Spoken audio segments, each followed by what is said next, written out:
Hi, this is Rebecca Martinez from artscalifornia.net, and today I'm meeting with Corky Quirk from Yolo Basin Foundation. Hi, Hi there. good to Thanks see for you. having me. Yeah, and I'm also joined by John Potter.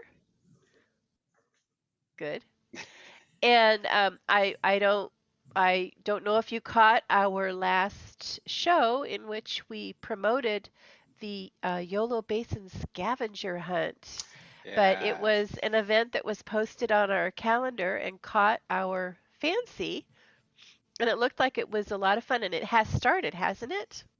It officially kicks off this Saturday. We Ah, do have all the signages up and we're all set and ready to go. So if you happen to get out there, you could be an early bird, but officially Saturday through April 11th.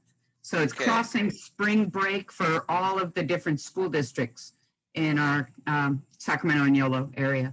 Perfect. Perfect. Get those kids out there and get them some fresh air. Absolutely. And they're coming by their family on their own time. So it's all, all COVID compliant because hmm you're just there on your own, right? And it's yeah. 17,000 acres of land. So That's you a don't have lot to of worry about land. Wow. being crowded. Yep. Wow. What kinds of things will they be looking for? They're looking for clues and information. So they're not actually taking anything away. Okay. Um, and so we've written these little poems, and they have to complete the poem. And then at the spot, at the station, they have to look around on the back of different signs and stuff and find a little paragraph. And in that paragraph that describes what they're learning about and seeing, there's a code word.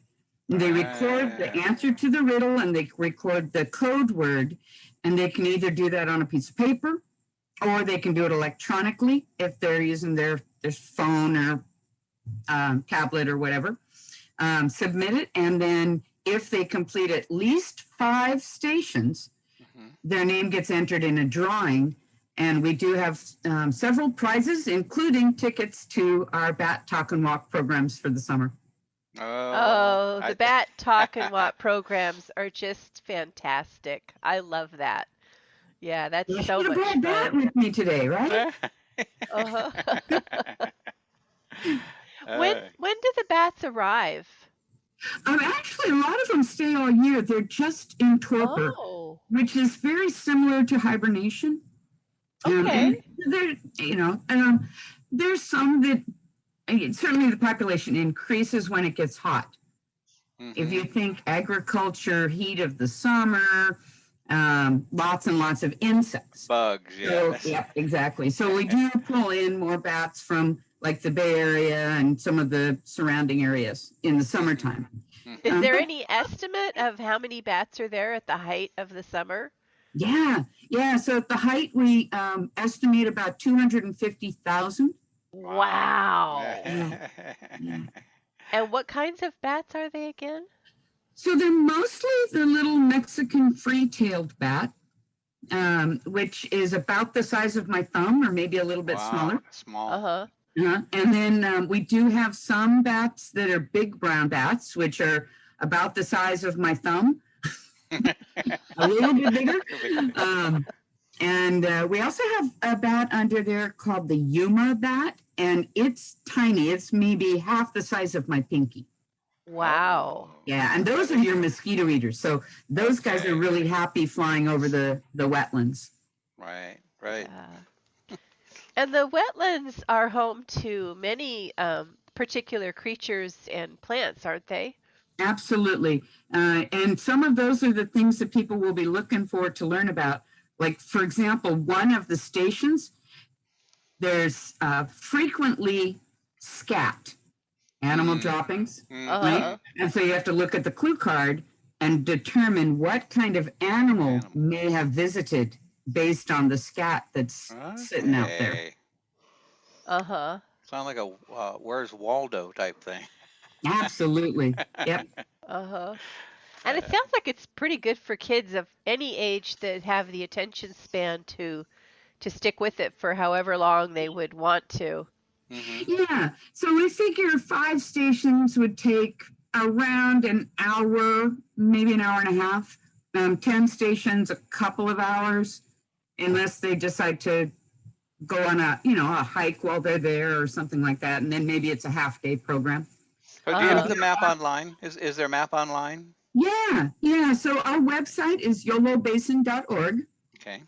Mm-hmm. And if you go to yolobasin.org and look for the scavenger hunt, there's a map of the area that puts out all the little dots that show you where the stations are. And then there's on there the clues that can be downloaded and either printed or downloaded and filled out online. Okay, nice. Now, if I wanted to make a donation, how would I do that? Yeah, so that's actually at the same place. So if we say, if you enjoyed our program and you want to support more programs like this, there's a link there to donate. Excellent. That's nice. Really nice. We do a lot of school programs right now, a lot of virtual school programs. And when we can gather, we do a lot of in-person. And these extra programs help to support the schools, especially the lower income schools, but it also helps all of the school programs because, it's kind of expensive to rent a bus to bring your kids out or some of that kind of thing. Right. Uh-huh. Going back to the scavenger hunt, since people can get the map online, can they still enter into the drawing if they haven't registered with Yolo Basin first, or do they need to go ahead and register to be eligible for the prizes? Well, they either have to fill out the little form online.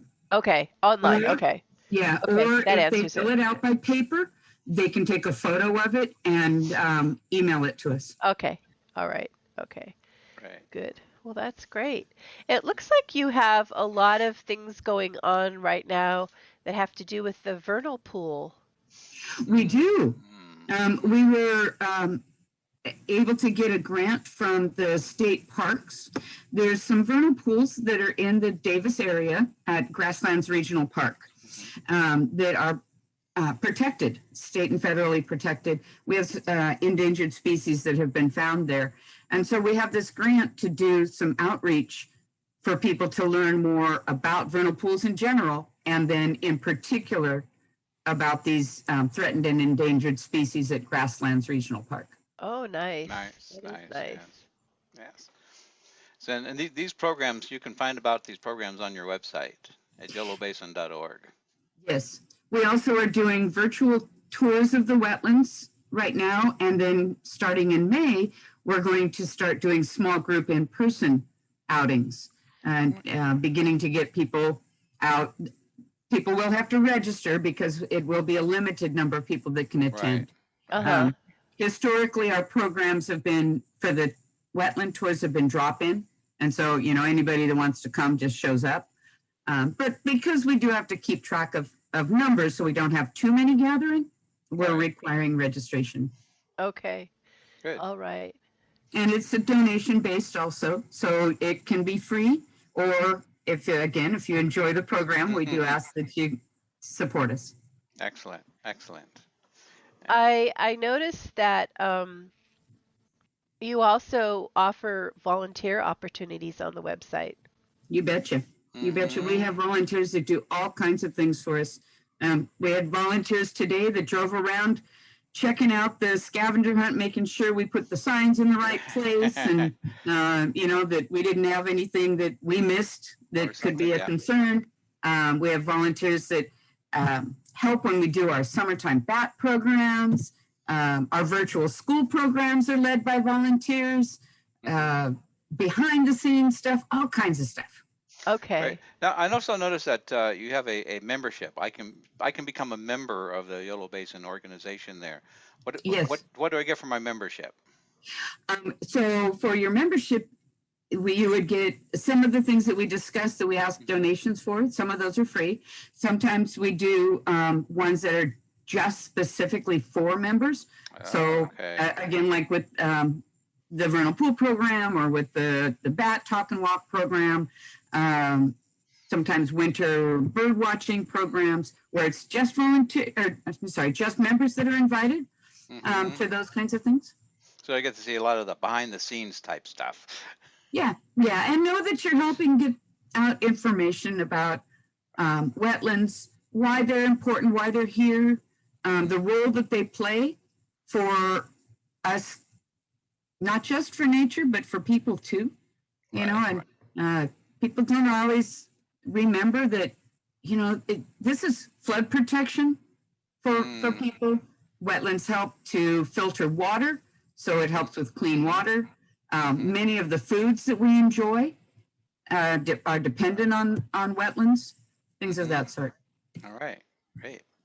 Great. Do you have a cattail area? Are there cattails down there? We get lots of cattails, lots of tulies. Because I once saw online that cattails are very versatile. They can be used for foods and medicines and all kinds of organic type stuff. A lot of weaving was done with cattails as well. I actually ate some cattail last summer. It was actually good. It was kind of nutty. Had kind of a nutty, almost a heart of palm. Did you eat it in a bread or what? I don't remember. I think I just was curious, so I pulled one out, peeled it back, and ate it. Yeah. They're roasted. But if you enjoyed it, then that's all good, right? That's right. Let's see. So we usually we really thank you for getting those events onto our event calendar. Yes. At artscalifornia.net. And of course, you probably know that we work real closely with Barbara Steinberg through California Watchable Wildlife. I love Barbara. She's great. Yeah, she is great. Yeah. She is a staunch supporter of our efforts. So, so thank you. I hope you keep on posting. And was there anything else that we may have forgotten to mention? Oh, I just hope people get on there and look around to see what we have going, because it's nature's exciting. so important. It is. It's exciting, and getting outside. It's so good for your brain too, right? Yep. And here's a chance to do something that's a little bit organized, but not too organized. That's right. But good for the brain, good for the heart. Yep. Get out there and have fun. Absolutely.